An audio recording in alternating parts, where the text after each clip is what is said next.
I'm Dane Rose, and in this video I'm going to share and explore possibilities that would allow me to contribute value to your YouTube channel.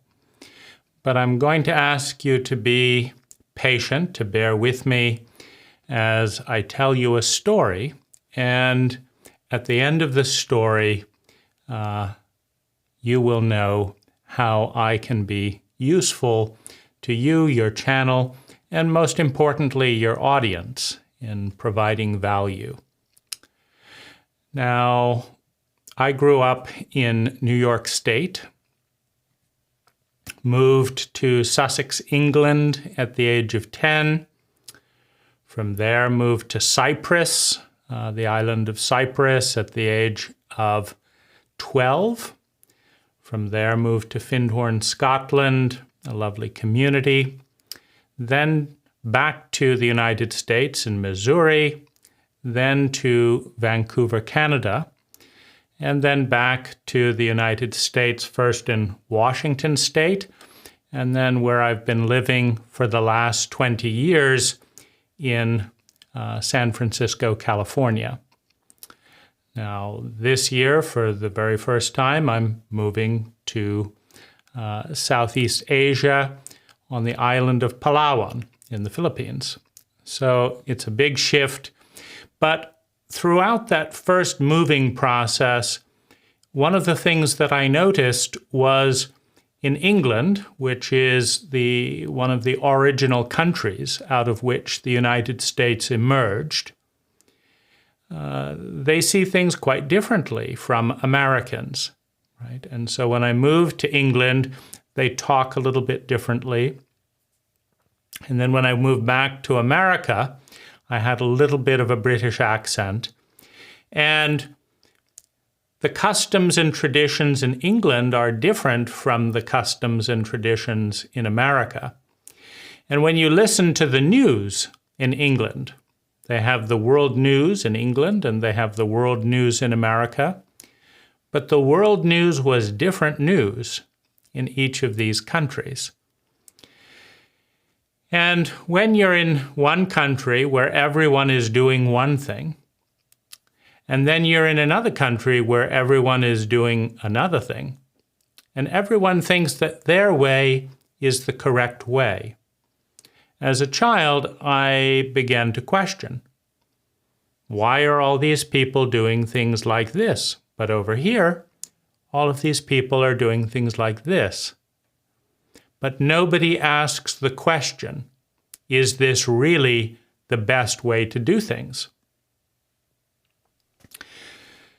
Now, when I went to Denmark, after lots of capitalist training in the United States, I found that the people in Denmark had a higher quality of life than the average American.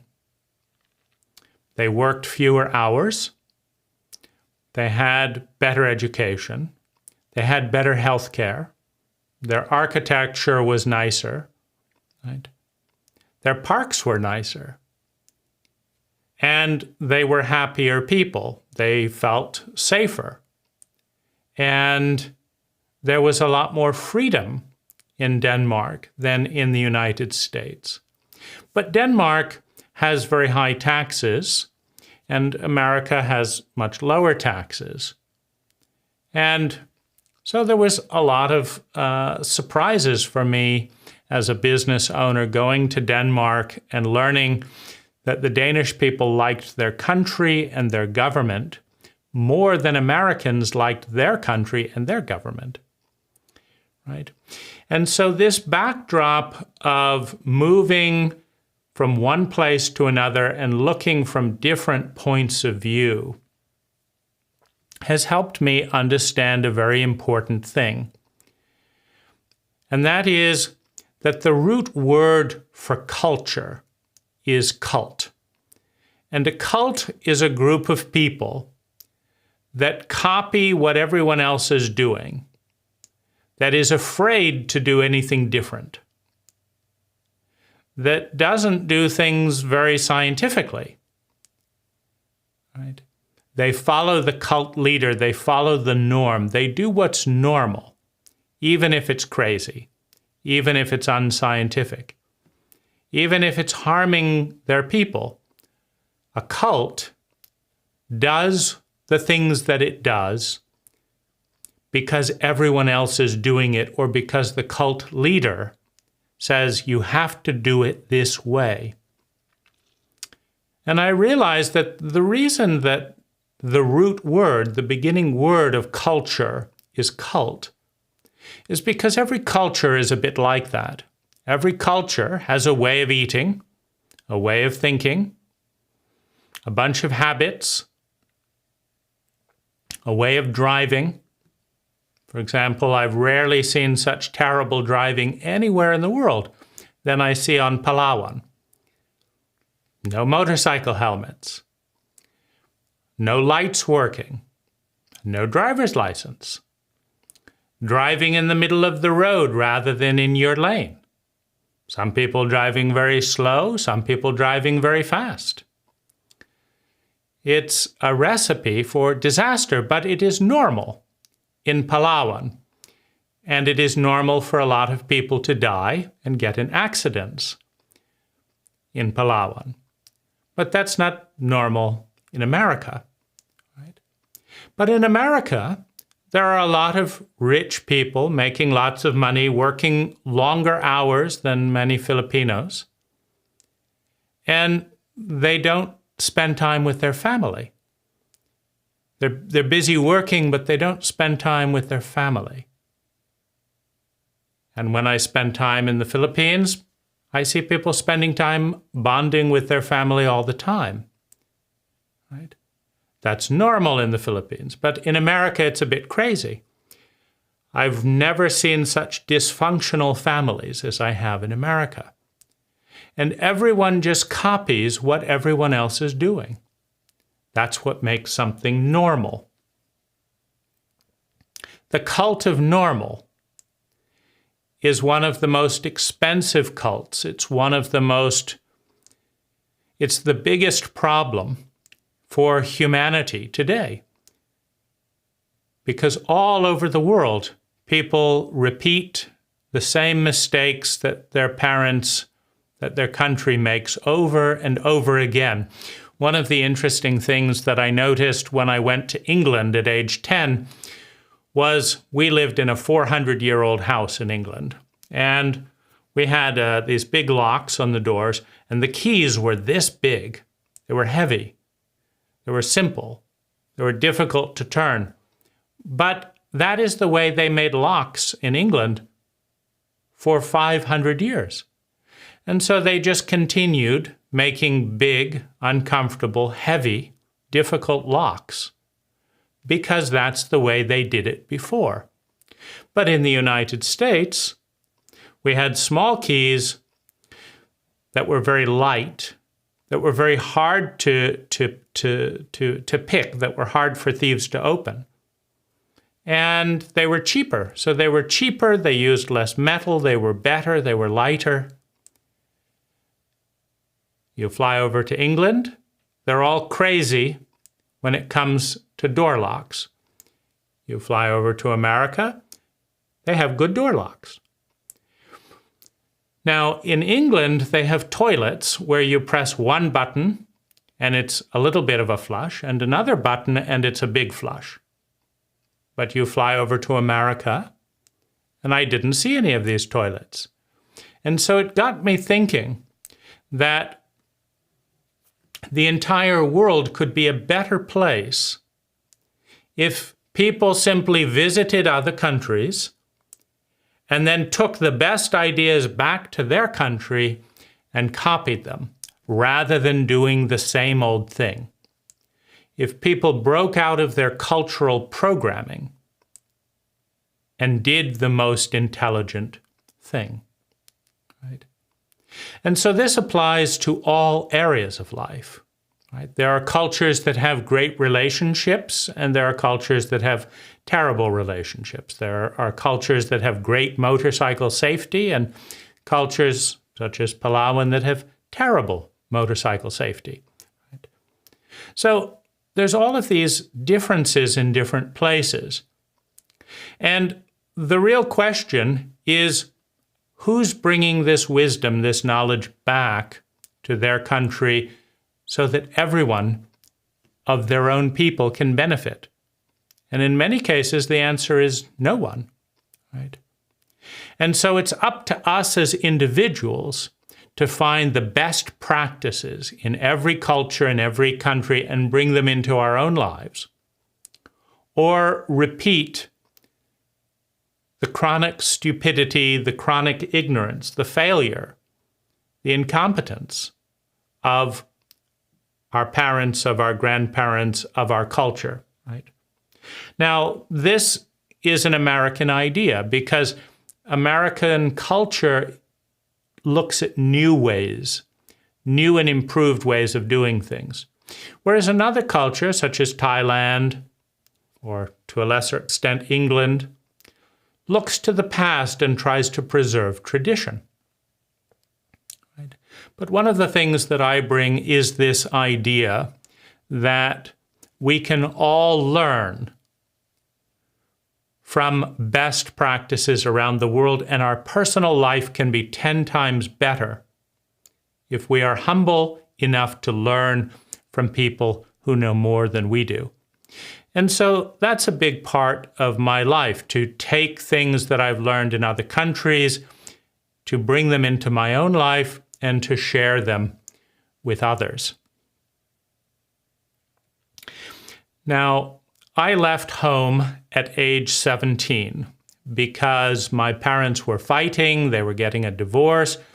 It was a very painful place to live. So I left home at age 17, and I had 2,000 pesos, or $40. And with that $40, I needed to start my own business. I left home, I needed to start my own business. And one of the things that I have looked at closely is education. Because when I was 14 in high school, I looked at what my subjects were, and I thought, how are these subjects going to help me when I start my business? How are these subjects going to help me when I start a family? How are these subjects going to help me improve my life? And I concluded that most of them were a waste of time, that they were not going to improve my life. And I needed to create time to study things that were going to improve my life: sales, successful relationships, good design, right? Engineering, right? Running a business, raising capital, providing good service, being healthy, cooking good food, building a house, right? Learning to enjoy life, managing money, investing money, coming up with new ideas. These were skills that would help me improve my life, but I had no time to learn these skills because I was so busy learning the useless skills taught in high school. Useless skills taught in inefficient ways, with a classroom mostly joking around. And so I left school to practice the skills that would help me improve my life. Now, one of the most important things that I learned in this process was that the majority is often wrong. And I knew that because I asked my teachers at school, I asked my parents, I asked my parents of my friends, what do you think about me leaving school to study these useful subjects on my own? Because I can't learn them at school. You're not teaching children how to drive a car. You're not teaching them how to start a business. You're not teaching them how to raise money. You're not teaching them how to build credit. You're not teaching them anything useful at school. And you're taking up all of their time. And so they have no time to learn useful skills. And so I said, well, what do you think about me leaving school and studying these important skills? And everyone in my life said it was a terrible idea. My parents, mom, dad, said, don't do it. Right? My teachers at school, I went to a private school, the teacher said, don't do it, don't do it. Right? Everyone I talked to said it was a bad idea. And I asked them why. Why is it a bad idea that I study subjects that are useful in life? And they said, well, if you don't finish high school, you can't go to college. And I said, okay, who cares, right? If they teach bad ideas and bad subjects in college, then what's the difference, right? I'm going to continue learning and studying good subjects. They said, well, that's a bad idea because if you don't finish college, then you can't get a good job. And I asked them, I said, do you mean to say that there are bosses, that there are company owners, that there are employers who will look at one person, me, who has learned useful skills, who knows how to sell, who knows how to raise money, who knows how to do good design, who knows how to do engineering. You mean there are bosses that are going to look at me and say, we're not going to hire him because he doesn't have a piece of paper. But this other person who knows nothing very useful has a piece of paper, right? Because one of the interesting things in college statistics is that 70% of people do not use their college degree at all. They study architecture, but then they go work in a 7-Eleven. How is architecture going to help you in a 7-Eleven? Right? Or they study business and they go do horseback riding and something. So people very rarely use their degrees for their job. So it's just a piece of paper.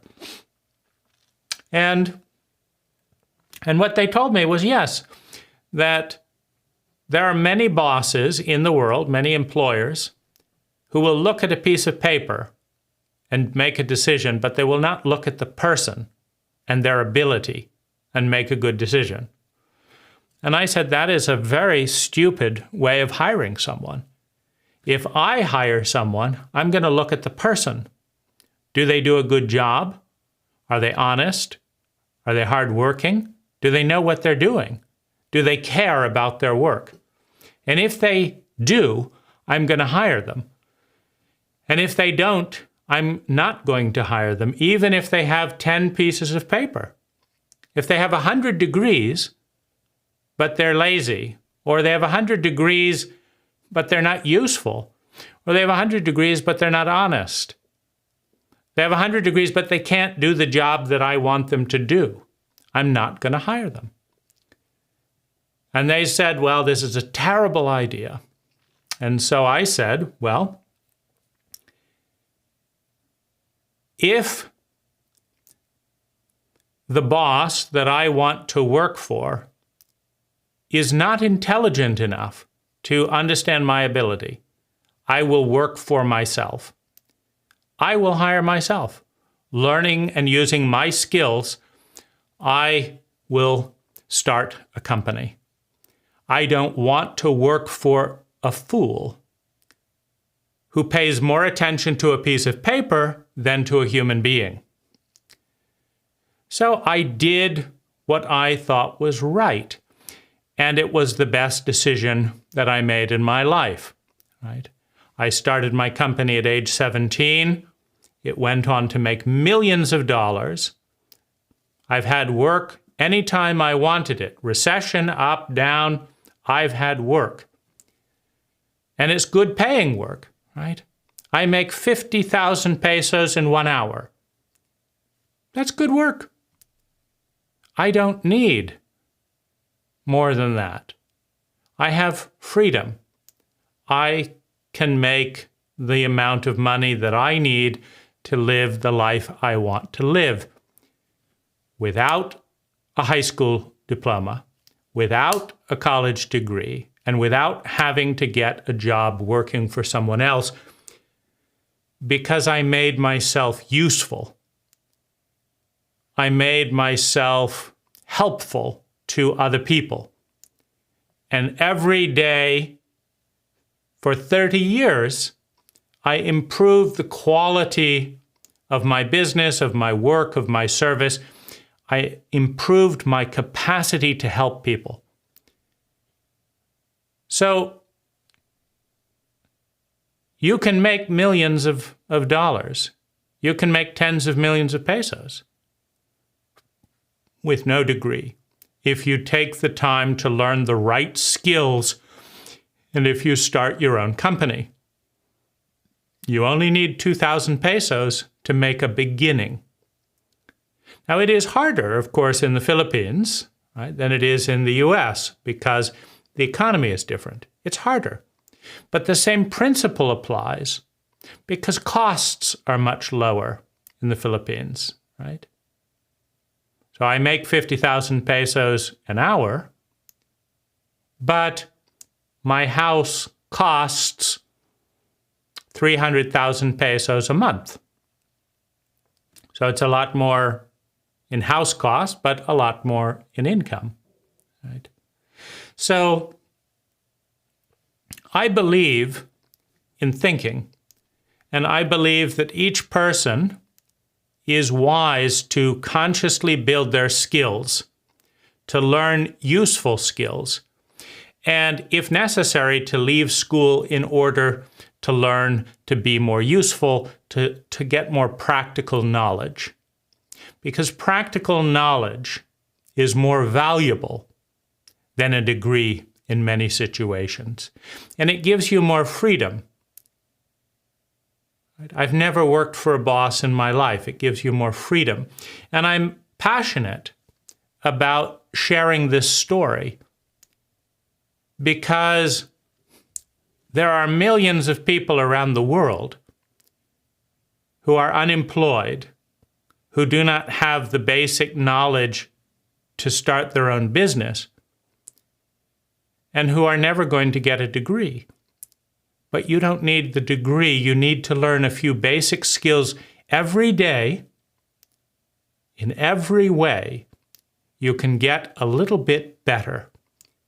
You can spend a little bit less time on TikTok and a little more time studying skills on YouTube. You can spend a little bit less time drinking and write down your goals.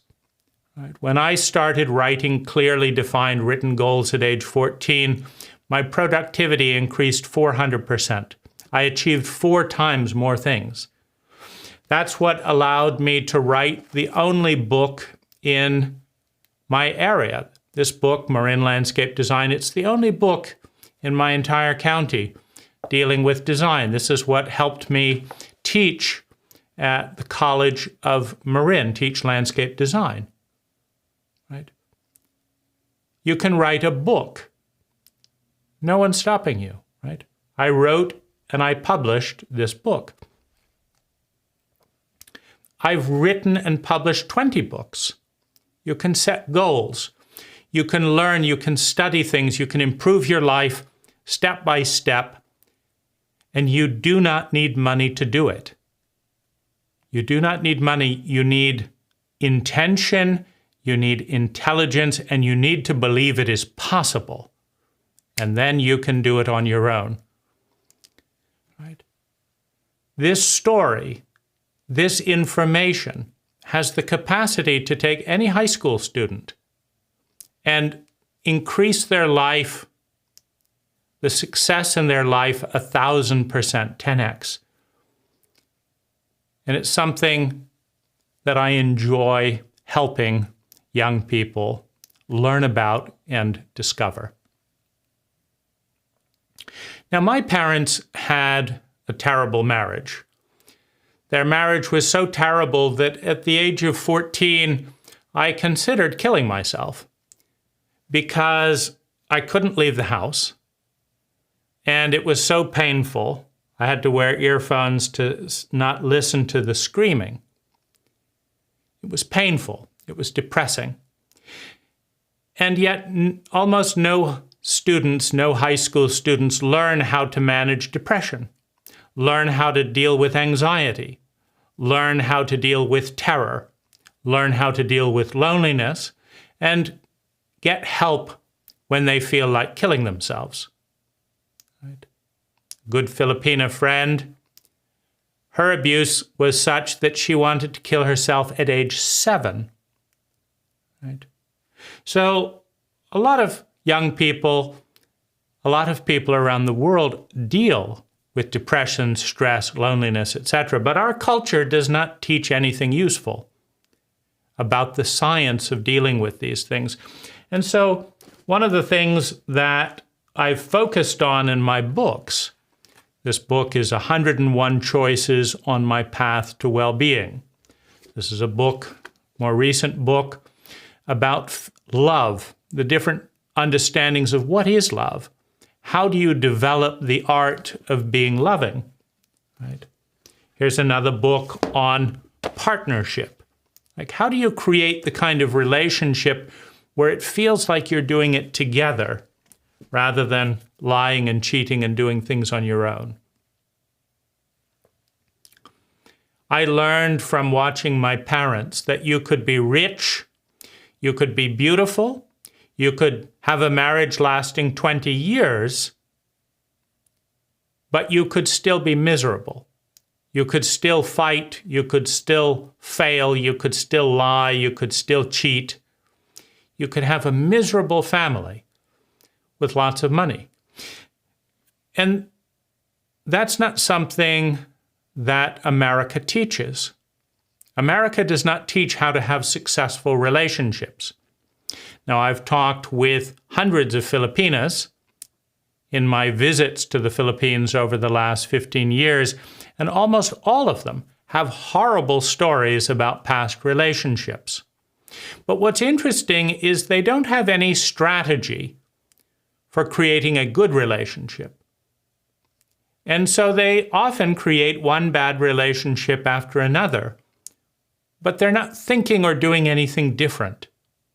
And the definition of insanity is that you do not do the same things in the same way with the same people and expect different, results. You must expect repeated failure, repeated depression, repeated pain if you do the same things that didn't work before. But very few Filipinas that I interact with have skills to successfully create a positive relationship.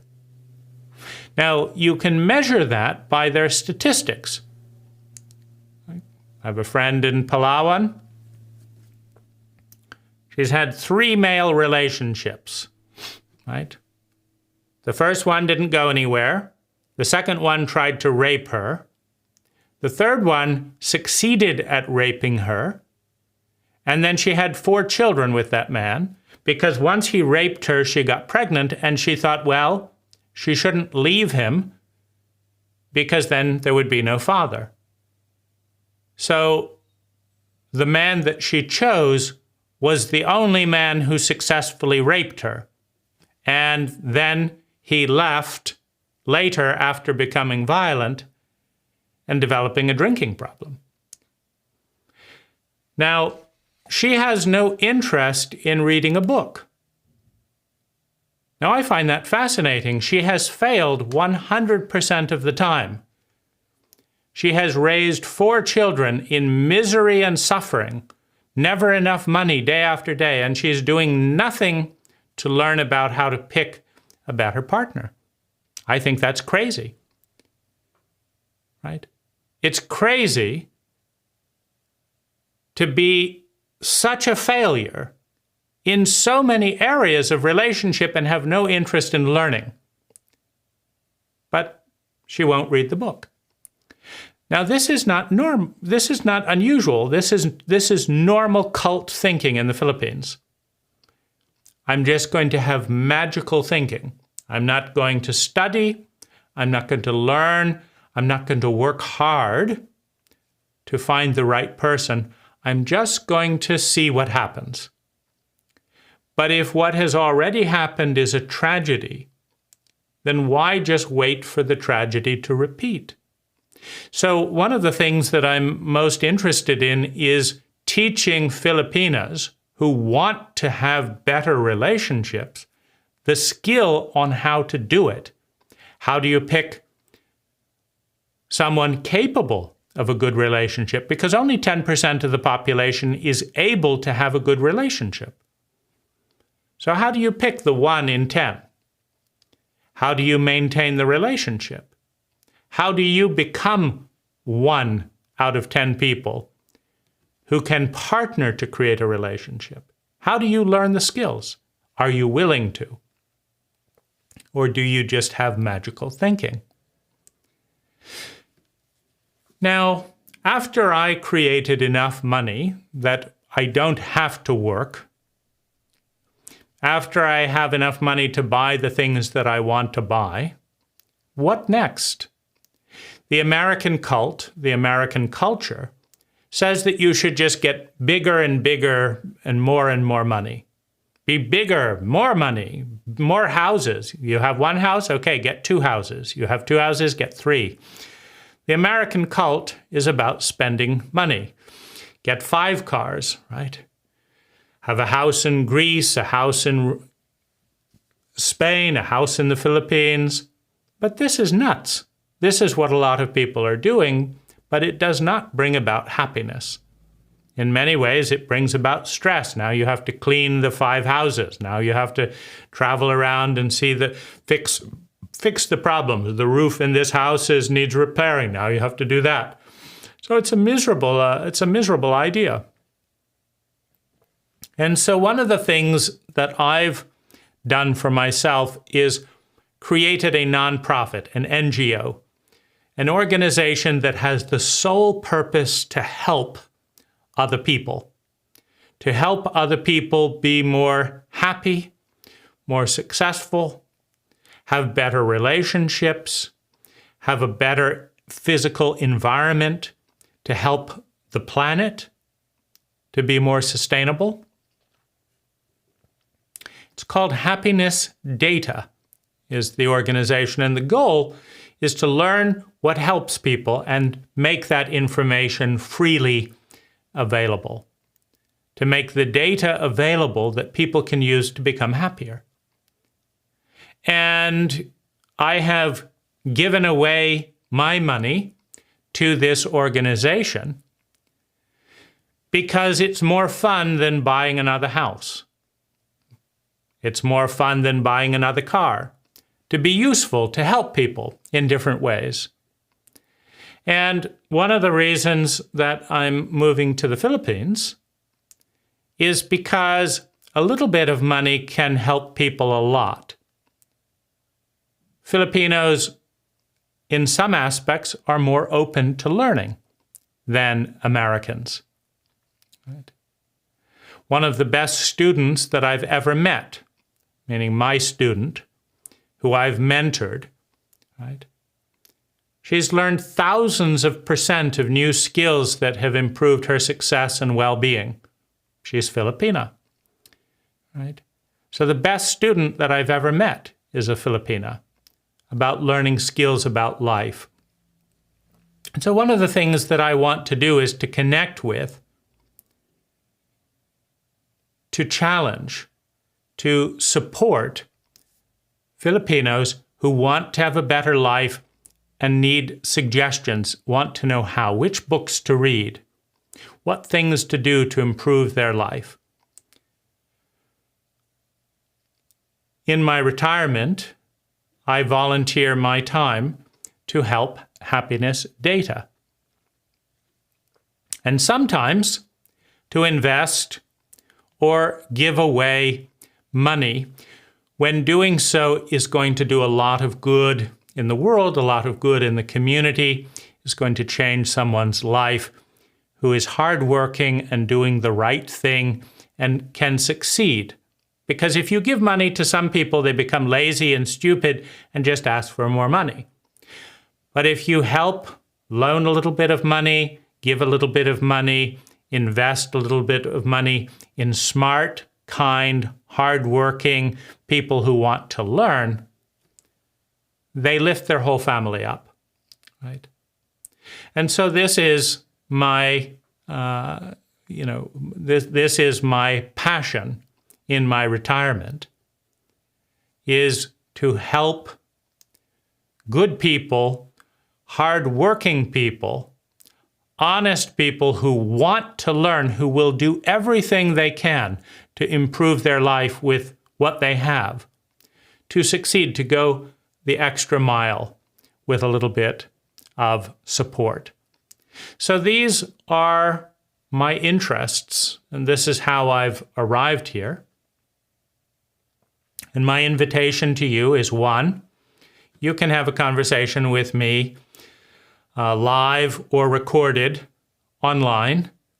You can send me video questions, right? Send me a video of your questions, and I will make a video responding to each one, and you can edit and use portions of that in your YouTube channel. We can also do a live conversation.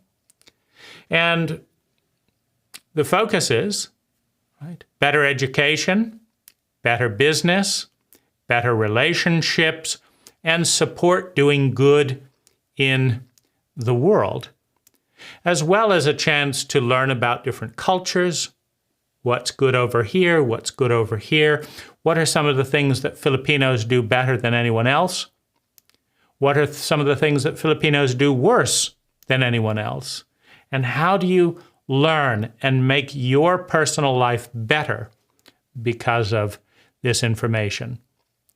So I want to thank you again for your patience, for listening to the story, and for considering how I can support you and your channel, your audience, to improve their lives for the better. I'm Dane Rose, and thank you.